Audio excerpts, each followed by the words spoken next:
Delhi Lal Qila blast जो हुआ है उसके तार फरीदाबाद टेरर मॉड्यूल से साफ जुड़ते दिखाई दे रहे हैं। 13 लोगों की मौत, 30 से ज्यादा लोग घायल।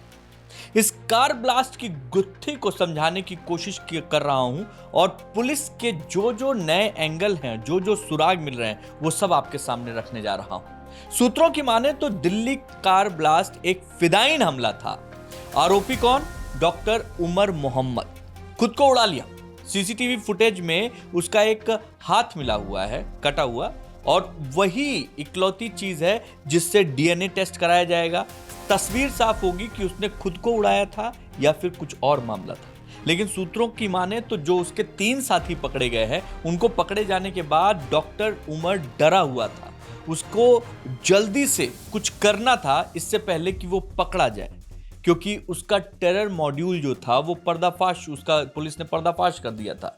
तीनों डॉक्टर जो गिरफ्तार किए जा चुके हैं, उसकी चौथी कड़ी था ये डॉक्टर उमर।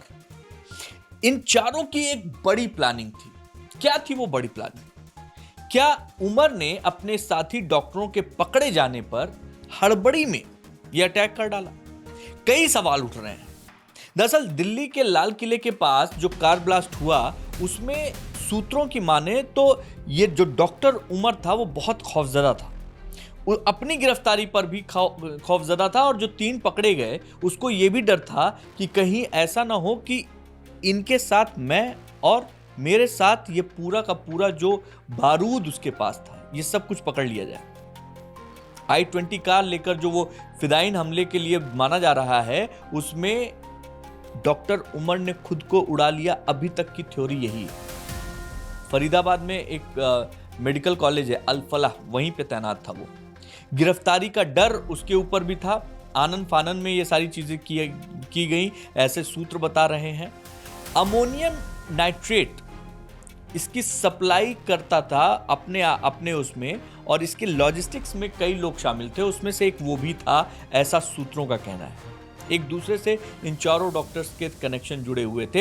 एक ही टेरर नेटवर्क का ये हिस्सा हो सकते हैं। कनेक्शन इनका सरहद के पार जैश ए मोहम्मद से भी है। इन चारों डॉक्टरों की कुंडली अगर आप देखेंगे तो शुरुआती जांच में जो पता चला कि धमाके में ammonium nitrate fuel oil, ANFO कहते हैं, ये बहुत ही शक्तिशाली विस्फोटक होता है, इसका इस्तेमाल किया गया। मौके पर मौजूद जो फॉरेंसिक टीम मौके पर वहां पे मौजूद थी, उन्होंने बताया कि ये एक हाई एक्सप्लोसिव ब्लास्ट था। जमीन में गड्ढा इसलिए नहीं हुआ क्योंकि विस्फोट ऊपर की तरफ था। कार के साथ में दूसरे जो ट्रेल की गई, ये सारी चीजें बताती हैं ये कार जो है वो गुरुग्राम से खरीदी गई थी, और गुरुग्राम से खरीदने के बाद ये देवेंद्र नाम के एक शख्स ने ये कार कहीं बीच में खरीदी थी, और आखिर में ये कार उमर मोहम्मद के पास पहुंची थी, जिसका धमाके में इस्तेमाल किया गया। जांच में एक और नाम सामने आया, तारिक। वो उसने उमर तक कार पहुंचाने में मदद की। पुलिस का मानना है कि तारिक लॉजिस्टिक सपोर्ट दिया करता था। इस बात को मानिए, डॉक्टर उमर नबी पुलवामा, जम्मू कश्मीर जो पुलवामा है, वहां का रहने वाला था, और अभी अगले 2 दिनों में इस केस से जुड़े कई बड़े खुलासे हो सकते हैं। इसलिए इस केस पर नजर बनाए रखिएगा। जय हिंद।